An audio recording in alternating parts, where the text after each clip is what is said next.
about vulnerabilities that they may or may not have listed in the app or about why they're coming to the United States. They're simply released into the country, end quote. So rather than building a wall, Mr. Secretary, you have built Ticketmaster for illegal immigrants. You are, Senator, you are conflating programs. Let me explain Well, just respond to this. Is it true that they're given no interviews, asked no questions, and simply released into the country? Let me explain to you what we announced on January 5th. No, I want you to explain to me what's happening. I know what you announced. I read it to you. So I will explain to you what is happening. Are they given interviews? Let's start with that. Are they given interviews? We were previously experiencing. That's starting to sound like a no. I look forward to following up with you, Senator. Thanks, Senator Padilla. Senator Hawley. Thank you, Mr. Chairman, Mr. Secretary. Thank you for being here. Let me start with what I hope is a simple question. Do we need to have more or fewer people coming to our southern border? Senator, we are working on diminishing the number of people whom we encounter at our southern border because of the challenge it presents. We're trying to build lawful, safe, and orderly pathways to accomplish that. Okay, fewer. So we need to have fewer, which means we need to roll back incentives to come. So I would have thought that would have been the answer. Let's talk about what you're doing, though. In January of this year, you rolled out a new phone app called CBP One, an app for a cell phone. I've got a picture of it behind me here. This phone app allows, and I'm going to quote from your own fact sheet, it allows, and I quote, non-citizens without appropriate documents for admission to schedule an appointment to come to the border. They can now go on their phone and schedule a time to come to the border and then be admitted.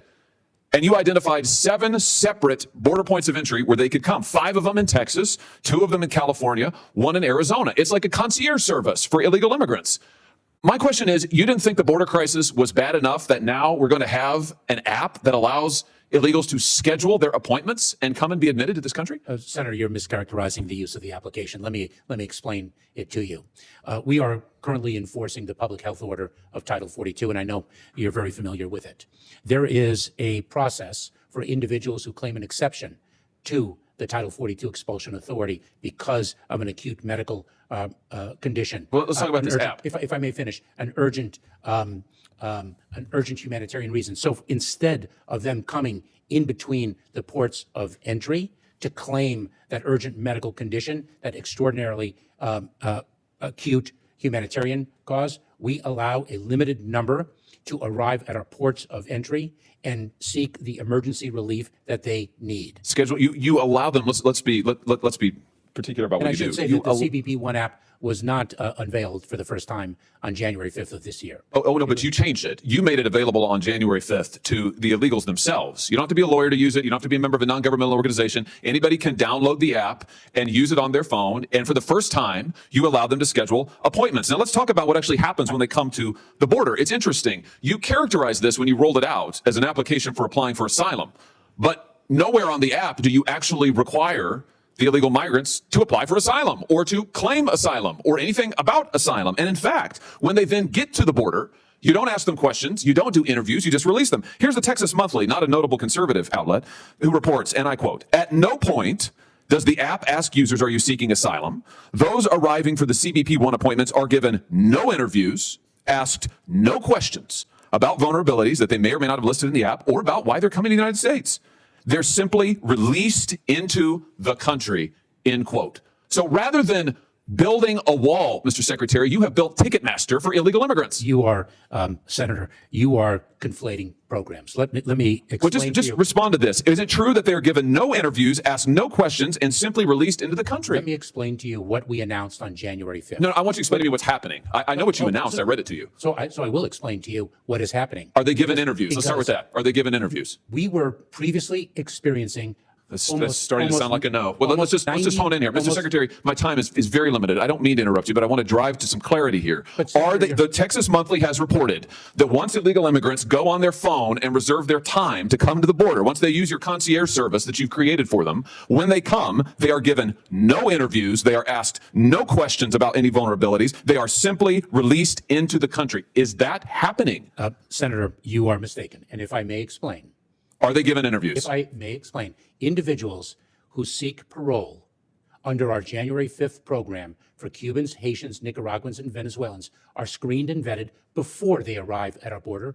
Wait a minute. No, they go on they go on the phone and they just reserve a time, and then they show up and they're given nothing. Listen to this. Even immigration advocates are amazed about this. Here, also from the Texas Monthly. Here's one immigration advocate whose first name is Orta. She says, that's the crazy part. Nothing in this new program requires you to actually seek asylum. Somehow, we've decided to punish those who arrive at the border without the app, who may be seeking asylum, but we just let in anybody who may or may not have any particular reason to seek asylum, so long as they've made an appointment on your Ticketmaster app. This seems crazy to me. Senator, it's a complete mischaracterization of the program that we announced and are implementing. So how many people have used the app then? That you are referring to. So if I can explain. How many people have used the app? So we had a significant surge of Cubans. How many people have used the app? Nicaraguans and Venezuelans. Mr. Secretary, you're here to answer my questions. How many people have used the app? Tens of thousands have sought to make an appointment at the port of entry under our parole program. Okay, good. How many have been admitted without an interview at the border? You are, again, inserting a fact that does not belong in your question. So if I can, I will get you the precise. I'm reading to you from public reports about how your own app works. You're just blanket denying. Actually, you're not quite denying it. You're saying that maybe we don't understand. Apparently, I don't understand. Texas Monthly doesn't understand. Immigration advocates don't understand. You're the only one who understands, yet you won't answer my question. How much did this cost to develop, by the way? Senator, I don't have the cost, but let me share with you a critical Well, will fact. you get it for us? Let me share with you a critical Will you fact. get us the cost of to develop this app? Happily. Did you contract with a tech firm to develop it? Senator, we have seen approximately. Did you contract with a tech firm to develop it? We have seen an approximately for heaven's sake. 95% decrease. Did you contract with a tech firm to develop it? Yes or no? Senator, this was led by U.S. Customs and Border Protection, our technical experts within the agency, and I certainly will get an answer to your question whether outside consultants were utilized You don't in the know. development process. You don't know. May I explain to you, since you have a misunderstanding of the program, what it is and the impact, the positive impact it has had on encounters of these four populations in between the I just ports want to of know entry. why it is that you are allowing people to come to this border, to make appointments, to not be interviewed, and then how many have just been released? Is it true, by the way, as the Texas Monthly reports, that they're simply released into the country on official parole? And get this, they're not given, according to their reporting, any kind of follow-up. Their court dates are in immigration courts, Texas Monthly reports, not even necessarily asylum trials. They're often general deportation hearings where defendants can make arguments for remaining in the country. Is that true? That is a completely mistaken understanding of how the immigration process works. That language is completely confusing and erroneous. Well, it is confusing. What's confusing is why anybody would think that an app like this, to allow illegal immigrants to literally reserve a time to come to the border and then be ushered in without an interview, without follow-up, without tracking, is stunning. It's absolutely stunning. Let me ask you in my very short time remaining something else about Chinese nationals. I've only got a minute left. That is false. Let me ask you about the Chinese nationals who we all saw coming over the border, busloads of them, and then being released in the American interior. What's the percentage increase of Chinese nationals who crossed the border this year, Mr. Secretary? Let's just focus on maybe the Rio Grande Valley The segment. number of Chinese nationals encountered at our southern border has increased significantly. Do you know how much? Over the past, I don't have the precise I do. It's 900% just in the Rio Grande Valley sector. Are any of these people who came in this bus, these Chinese nationals, members of the Chinese Communist Party? Senator, if an individual presents a national security or public safety threat, we detain them during the pendency But that's not what I asked. I asked if they're members of the CCP. during the pendency of their removal proceedings. Are any of these individuals members of the CCP? So I think there's about 70 who came on this bus. If indeed they are determined to be a national security threat or a threat to public safety, we detain them pending their removal proceedings. Were any of these individuals detained, or were they released into the interior of the country? I don't have awareness of that particular group of individuals. And so you don't know if any of them were members of the CCP? Or actually, you do know, you just won't say. I don't know from the photograph, Senator, to whom But you're surely you precisely know about the folks who you've read this report. You're the Secretary of Homeland Security. You're aware of these individuals. Were any of them members of the Chinese Communist Party coming into this country? Senator, you're providing me with a group of individuals without names, identities, or So you're not familiar with this incident that was widely reported on at the southern border? Don't you think it's strange that we have busloads of Chinese nationals coming across our southern border? I'm asking you, from a hostile country, I'm asking you if they're members of the Chinese Communist Party, and you don't know. Apparently, you won't say. We are very focused on all things with respect to the People's Republic of But you China. don't know any of the details. I plead exhaustion, Mr. Secretary. You have exhausted me. You have exhausted this panel. You have exhausted the patience of the American people. You should resign. Senator Welch. Thank you very much. Welcome. Just a couple of things. First of all, In a charged room where patience was running thin, Senator Josh Hawley fixed his gaze on Secretary Alejandro Mayorkas and turned a policy dispute into a moral indictment.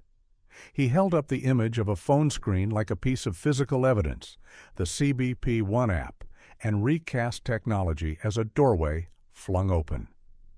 "It's like a concierge service for illegal immigrants," he said, then sharpened the metaphor to a blade. "Rather than building a wall, you built Ticketmaster." In that moment, the hearing snapped into focus. It wasn't only about a piece of software. It was about whether the United States can balance enforcement with order, law with humanity, and oversight with truth. The exchange began with Hawley forcing a premise.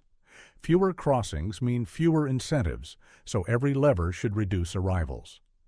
Mayorkas answered with bureaucratic calm, saying the department seeks to diminish the number of people encountered by building lawful, safe, and orderly pathways.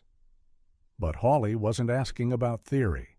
He wanted to brand the app as the new symbol of failure, a system that, in his telling, allows non-citizens without appropriate documents for admission to schedule an appointment to come to the border, and then be admitted. He cited reporting that said there were no interviews, no questions, just mass release. He pressed for numbers, for costs, for names. He pushed beyond the mechanics of CBP One into geopolitics, invoking busloads of Chinese nationals and asking whether any were members of the CCP. He ended with the final act of congressional theater. "You should resign." Throughout, Mayorkas held to the same line. The premise is wrong. The app, he said, is a way to channel people away from dangerous crossings in between the ports of entry, to triage acute humanitarian cases, to screen and vet instead of chase and guess. He insisted the reporting was inaccurate, that interviews and vetting do take place, that parole programs for Cubans, Haitians, Nicaraguans, and Venezuelans are structured, not a free-for-all. And when the senator demanded exact figures, he offered tens of thousands, seeking appointments, and promised to return with specifics, reminding the room that this was an agency-led effort with technical experts, not a backroom contract conjured out of thin air. The scene revealed more than competing sound bites. It laid bare the central tension of American governance. In a world where desperate people move and borders strain, will our leaders choose clarity or caricature? Because the app on that screen is not merely a convenience, it is an instrument, flawed or functional, in a system struggling to reconcile contradictory demands. On one side, the need for control, fewer crossings, more deterrence, transparent costs, hard numbers. On the other, the need for order and legality, channeling arrivals into ports of entry, replacing chaos with a queue, turning a midnight river crossing into a monitored appointment. Hawley called it capitulation. Mayorkas called it enforcement through structure. What we witnessed was a clash over the definition of law itself. Is law a locked door, or is it a line with checkpoints? Is order measured by the number turned away, or by the number processed under rules that hold up in court and in a moral ledger? Hawley argued that CBP One incentivizes entry, that it removes questions and eliminates interviews. Mayorkas replied that it moves people into a process where vetting occurs, that it reduces dangerous crossings and gives the government sightlines it otherwise lacks. In that collision, you could hear two philosophies of security, one that equates visibility with weakness, and another that treats visibility as the precondition of enforcement. And there is another layer, the role of narrative in shaping reality. When Hawley quotes a report to declare the absence of interviews, he is not simply checking facts. He is drawing the conclusion first and fitting the facts to it. When Mayorkas tries to explain the architecture of parole and ports of entry, he does not command the room's energy. He asks for patience in a chamber that rewards spectacle. The gulf between those two approaches is the gulf between a headline and a briefing book. In the modern hearing, a headline wins every time. But if we pull back, a broader indictment emerges, not of a single app, but of a politics that treats complex systems as cudgels. The border is not a slogan. It is a sprawling apparatus of laws, court orders, bilateral agreements, staffing shortages, and human beings. The question is not whether we can reduce encounters. The question is how. Through deterrence alone, which turns the desert into a weapon? Through order alone, which risks appearing like permission? Or through a hard, honest synthesis of both, which recognizes that the alternative to structured entry is not zero entry. It is entry in the shadows, outside the rules, beyond our line of sight. Hawley's final barrage, the CCP question, the demand for resignation, was designed to leave an imprint. Fear, urgency, a feeling that the system is porous and uncaring. Mayorkas's final stance, that the allegations mischaracterize the process, that details matter, that vetting exists, invited the country to resist panic and look at the design. Both messages will travel. Only one will build anything. So here is the truth this hearing pressed upon us. In a democracy, accountability is not a synonym for humiliation, and technology is not a synonym for surrender. If CBP One is broken, fix it. Add interviews, add transparency, publish the metrics, release the costs, prove the vetting, show the outcomes. If the app brings people to ports rather than deserts, measure the reduction in deaths and evasion. If it fails to reduce encounters, then own that too. The choice is not chaos or capitulation. The choice is between tools we can see and demagogies we can't control. In the end, the distance between a phone app and a national identity may feel wide. It isn't. How we design the thresholds of our law tells the world what kind of nation we are. A country confident enough to manage arrivals with rules and records, or a country that pretends the river is a policy. This is the work, to demand facts, to refine systems, to stand guard without abandoning compassion. That is not weakness. That is the discipline of a free people. Stand with us as we pursue that discipline over spectacle, evidence over fear, and solutions over slogans. Subscribe to Liberal Freedom. Support our work to expose the truth, defend the vulnerable, and hold power, every kind of power, to account.